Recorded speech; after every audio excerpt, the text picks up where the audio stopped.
Welcome back to student. स्वागत है आप सभी का हमारे यूट्यूब चैनल में। तो स्टूडेंट, आज हम डिस्कस करने जा रहे हैं 2025 क्लास 10th का क्वेश्चन पेपर जो आपके बोर्ड एग्ज़ाम में आया हुआ है। ये हमारा जो सेट है वो 824 CJ सेट है। इसके बाद हम 2-4 सेट और डिस्कस करेंगे। अगर आप सभी सेट कायदे से अच्छे से देख लेते हैं तो जो आपका 25 तारीख को साइंस का पेपर है, इसके बाहर कोई भी क्वेश्चन नहीं आएगा। तो चलिए स्टूडेंट, स्टार्ट करते हैं इस क्वेश्चन पेपर को। तो यहाँ पे जो आपके पास पूर्णांक होगा, टोटल मार्क्स 70 नंबर होंगे, मतलब कि 70 नंबर का होगा। 30 नंबर आपको प्रैक्टिकल के मिलेंगे। समय जो आपके पास होता है वो 3 घंटे 15 मिनट का होता है। इसमें कुछ निर्देश दिए गए हैं, तो चलिए सबसे पहले इसको पढ़ लेते हैं। तो निर्देश में पहला निर्देश क्या है कि स्टार्टिंग के 15 मिनट आपको क्वेश्चन पेपर पढ़ने के लिए मिलेंगे। इसमें 2 खंड होंगे, खंड अ खंड ब। अ वाले में आप यहाँ पे दिखा है कि अ वाला आपके पास MCQ होगा, ठीक है। और जो ब वाला होगा उसमें भी आपके पास 3 टाइप के क्वेश्चन होंगे, जिसको हम उपभाग कहेंगे, ठीक है। और उपभाग कौन कौन से होंगे? तो पहला फिजिक्स होगा, फिर केमिस्ट्री होगा, फिर बायोलॉजी होगा। तो यही 3 चीज़ें हैं। अब याद रखना है कि OMR पर आपको क्या करना है, काटना नहीं, या इरेजर वाइटनर कुछ भी यूज़ नहीं करना है, ठीक है। अ वाले में आपके पास बहुविकल्पी प्रश्न होंगे, और जो ब होगा वो वर्णात्मक, मतलब कि उसमें क्वेश्चन का आपको आंसर लिखना पड़ेगा। चलिए फिर बढ़ते हैं अगले क्वेश्चन की तरफ। तो यहाँ पे 2 इंस्ट्रक्शन और है। तो क्या बोला है कि उपभाग में जितने भी क्वेश्चन है सभी क्वेश्चन करने हैं और सभी प्रश्न करना अनिवार्य है। चलिए आगे बढ़ते हैं स्टूडेंट। तो जो हमारा पहला क्वेश्चन है वो हमारा MCQ से है, उपभाग एक है, मतलब कि यहाँ पे हमें फिजिक्स के MCQ मिलेंगे, ठीक है। तो चलिए देख लेते हैं। सबसे पहले खंड अ है, खंड अ में आपके पास MCQ मिलेंगे। इस पे उपभाग पहला है, मतलब पहला फिजिक्स का आपको MCQ मिलेगा। तो क्वेश्चन क्या है कि किसी बिंब का अवतल दर्पण द्वारा प्रतिबिंब आभासी सीधा तथा बिंब से बड़ा बनता है। तो हमें बिंब की स्थिति पता करनी है, कहाँ है, ठीक है। मुख्य फोकस तथा वक्रता केंद्र के बीच, वक्रता केंद्र पर, वक्रता केंद्र से परे मतलब उसके पीछे है, या फिर दर्पण के ध्रुव तथा मुख्य फोकस के बीच में है। चलिए बढ़ते हैं आगे। दूसरा क्वेश्चन क्या बोला है कि किसी गोली दर्पण तथा किसी पतले गोली लेंस दोनों की फोकस दूरी -15 सेंटीमीटर है। दर्पण तथा लेंस संभवतः है कौन से हैं, ठीक है। दोनों हमारे पास अवतल है, दोनों उत्तल है। अवतल दर्पण है, लेंस उत्तल है आपके पास, या फिर दर्पण उत्तल है, लेंस अवतल है, ठीक है। ये आप तीन चारों में से जो भी आपको ठीक लगता है उसको आपको OMR पे भरना है। तीसरा क्वेश्चन देख लेते हैं। किसी शब्दकोश में पाए गए छोटे अक्षरों को पढ़ते समय आप निम्न में से कौन सा लेंस पसंद करेंगे, ठीक है। ऑप्शन ए क्या है, 50 सेंटीमीटर फोकस दूरी का उत्तल लेंस, 50 सेंटीमीटर फोकस दूरी का अवतल लेंस, 10 सेंटीमीटर फोकस दूरी का उत्तल लेंस, या फिर 10 सेंटीमीटर फोकस दूरी का अवतल लेंस।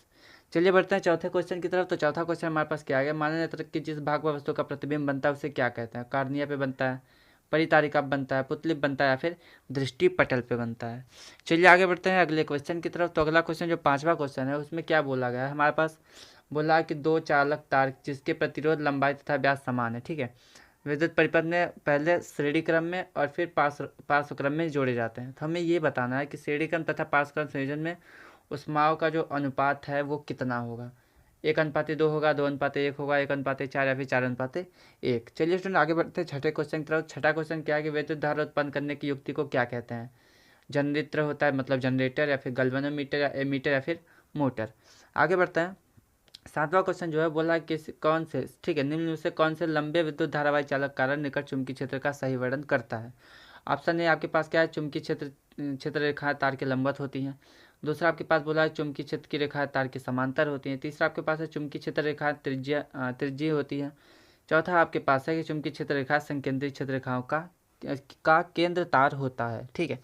तो चारों में से जो भी आपको लगता है सही है उसको आपको OMR पे भरना है। चलिए स्टूडेंट देख लेते हैं भाग 2, ठीक है। भाग 2 में आपके पास क्या है, भाग 2 में आपके पास केमिस्ट्री के MCQ है। तो पहला MCQ क्या है कि एक विलियन लाल लिटमस को नीला कर देता है, इसका pH कितना हो सकता है आपको बताना है। 1 होगा, 6 होगा, 3 होगा, या फिर 8 होगा। आगे बढ़ते हैं। आगे हमारे पास क्वेश्चन बोला कि जिंक चूड़ को तनु सल्फ्यूरिक अम्ल की क्रिया कराने से कौन सी गैस निकलती है? Oxygen gas, chlorine gas, carbon dioxide gas, या फिर हाइड्रोजन गैस। चलिए स्टूडेंट आगे बढ़ते हैं। तो आगे हमारे पास जो तीसरा क्वेश्चन है बोला, सॉरी, 10वां क्वेश्चन क्या है, बोला है कि एल्काइन का समान सूत्र क्या होता है? CnH2n, CnH2n+2, CnH2n-2, या फिर CnH2n+4। आगे बढ़ते हैं। बोला है एल्डिहाइडो का क्रियात्मक समूह कौन सा होता है? आपके पास यहाँ पे पहला OH आपके पास है, ये हमारे पास COOH, ये CO है, ये COOH, ठीक है। सॉरी, ये CHO है, ये COOH है। तो चारों में से जो भी आपको लगता है एल्डिहाइड का प्रक्रियात्मक या फिर क्रियात्मक समूह है उसको आपको MR पे भरना है। 12वां क्वेश्चन देख लेते हैं। बोला है कौन सी धातु अम्ल से हाइड्रोजन को विस्थापित करती है? मैग्नीशियम या जिंक, प्लेटिनम, कॉपर, या फिर पारा, या फिर कह सकते हैं कि यहाँ पे मरकरी दिया गया है आपको।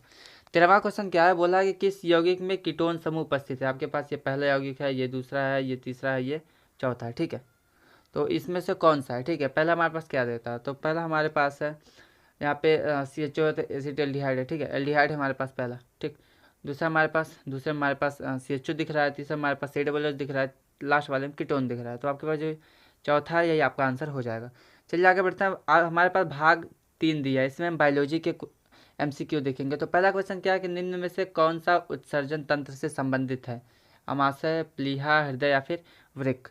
आगे बढ़ता है। 15वां क्वेश्चन क्या है कि श्वसन प्रक्रम में दौरान ग्लूकोज अणु का पायरुवेट में विखंडन होता है, कहाँ पे होता है, माइटोकांड्रिया में, कोशिका द्रव्य में, केंद्र का द्रव्य में या फिर लाइसोसोम में। आगे बढ़ते हैं स्टूडेंट। 16वां क्वेश्चन क्या है कि जीवों में अपने कायिक भाग के नए जीव बनाने की क्षमता को क्या कहते हैं, ठीक है। तो क्वेश्चन क्या है, यहाँ पे कहाँ गया स्टूडेंट, तो जो हमारे पास 16वां क्वेश्चन है, बोला कि जीवों में अपने कायिक भाग से जीव बनाने की क्षमता क्या कहते हैं। विखंडन कहते हैं, मुकुलन कहते हैं, पुनरुद्भवन कहते हैं या फिर खंडन कहते हैं। आगे बढ़ते हैं। 17वां क्वेश्चन है, कौन सा बीज में परिवर्तित होता है, बीजांड, वर्तिकाग्र, वर्तिका या फिर परागकण। 18वां क्वेश्चन है कि DNA का वह भाग जिसमें प्रोटीन संश्लेषण के लिए सूचक होता है वो क्या कहलाता है, वो लक्षण कहलाता है, जीन कहलाता है, जीनोटाइप कहलाता है, फिर एलील कहलाता है। 19वां क्वेश्चन है, कौन सा कृत्रिम परितंत्र का उदाहरण है, घास स्थल, वन, मरुस्थल या फिर मानव निर्मित कृषि भूमि। 20वां क्वेश्चन है, निम्न में से कौन सा पादप हार्मोन नहीं है, ऑक्सिन, साइटोकाइनिन, थायरॉक्सिन या फिर जिब्रेलिन। तो स्टूडेंट यहाँ पे हमारे पास जो 20 MCQ होते हैं वो कंप्लीट होते हैं फिजिक्स, केमिस्ट्री, बायोलॉजी के। अब बढ़ेंगे हम दूसरे खंड की तरफ जिसमें हमें वर्णनात्मक प्रश्न मिलेंगे, मतलब क्वेश्चन का आंसर हमें लिखना होगा। तो चलिए इसको देख लेते हैं। तो स्टूडेंट हमारे पास जो पार्ट B है, मतलब कि खंड B है, उस वर्णनात्मक प्रश्न है। इसमें भी हमारे पास पहला उपभाग है जो हमारे पास फिजिक्स से रिलेटेड है। तो इसमें पहला क्वेश्चन देख लेते हैं। पहले में 2 क्वेश्चन दिया है, दोनों आपको करना है। तो पहला क्वेश्चन है कि एक अवतल दर्पण से 25 सेंटीमीटर दूरी पर रखी वस्तु का प्रतिबिंब दुगुना बड़ा वास्तविक प्रतिबिंब बनता है, ठीक है। तो हमें दर्पण की फोकस दूरी पता करनी है, मतलब कि हमें F पता करना है, ठीक है। आगे बढ़ते हैं। बोला है कि यहाँ पे एक चित्र दिया है, चित्र में अपवर्तन कोण का माध्यम B तथा माध्यम A के सापेक्ष अपवर्तनांक ज्ञात करना है, ठीक है। यहाँ पे sin 60 की वैल्यू दी गई है √3/2 और sin 45 की वैल्यू दी गई है 1/√2, ठीक है। ये आपके पास एक फिगर है।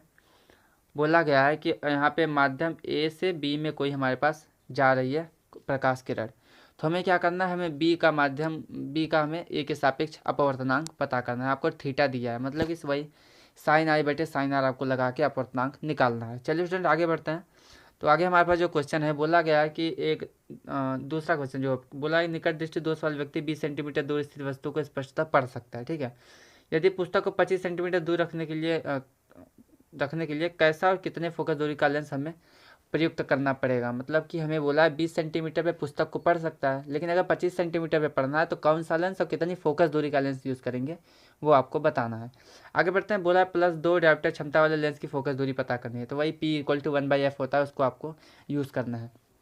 तीसरा क्वेश्चन है, यदि किसी तार को बीच से मोड़कर दोहरा करके एक साथ मोड़ दिया जाए तो उसका प्रतिरोध कितना होगा, ये आपको बताना है। दूसरा क्वेश्चन है, 2 प्रतिरोध 3 ओम तथा 5 ओम के किसी सेल से जोड़ने पर कौन सा प्रतिरोध अधिक गर्म होगा, इसमें परस्पर समानता क्रम में अगर जोड़े जाए तो आपको बताना है। चौथा क्वेश्चन क्या है, चौथे क्वेश्चन में आपके पास 2 क्वेश्चन है, अथवा करके यहाँ पे एक और क्वेश्चन दिया है, तो इसको देख लेंगे। तो बोला 20, 24, 30 ओम के प्रतिरोध वाले तार श्रेणी और समांतर क्रम में जोड़े गए तो हर दशा में आपको कुल प्रतिरोध, तुल्य प्रतिरोध पता करना है। दूसरा क्वेश्चन क्या है, यदि किसी परिपथ में 5 एम्पीयर की धारा 8 सेकंड के लिए प्रवाहित की जाती है तो इस समय अंतराल में कुल कितने इलेक्ट्रॉन गुजरेंगे, ठीक है। प्रतिरोध में से 20 ओम हो तो इस समय अंतराल में ऊष्मा भी आपको ज्ञात करना है। या अथवा करके क्वेश्चन बोला है कि 2 चुंबकीय बल रेखा एक दूसरे को प्रतिच्छेद क्यों नहीं करती, ये आपको बताना है। चुंबकीय बल रेखाओं के गुण बताना है, ठीक है। क्या बताना है, हमें बताना है चुंबकीय बल रेखाओं के गुण। और तीसरा आपके पास है, किसी चुंबकीय क्षेत्र में विद्युत धारावाही चालक पर आरोपित बल अधिकतम कब होता है, ठीक है, ये आपको बताना है। तो चलिए अब आगे बढ़ते हैं स्टूडेंट। तो आगे हमारे पास जो है वो हमारे पास दूसरे उपभाग से है। दूसरा उपभाग मतलब कि केमिस्ट्री से यहाँ पे क्वेश्चन है। तो बोला है कि यहाँ पे आपको संरचना बनानी है एथेनोइक अम्ल की 1-क्लोरोप्रोपेन ब्यूटेनॉन 2F नियोपेंटेन का, ठीक है। आगे बढ़ते हैं। छठा क्वेश्चन है में 2 क्वेश्चन है, दोनों देख लेते हैं। बोला है मिश्र धातु किसे कहते हैं, कॉपर की 2 मिश्र धातु के नाम तथा संगठन का उपयोग लिखिए। दूसरा आपके पास है कॉपर सल्फाइड C2S में कॉपर धातु किस प्रकार प्राप्त की जाता है, रासायनिक समीकरण आपको लिखना है।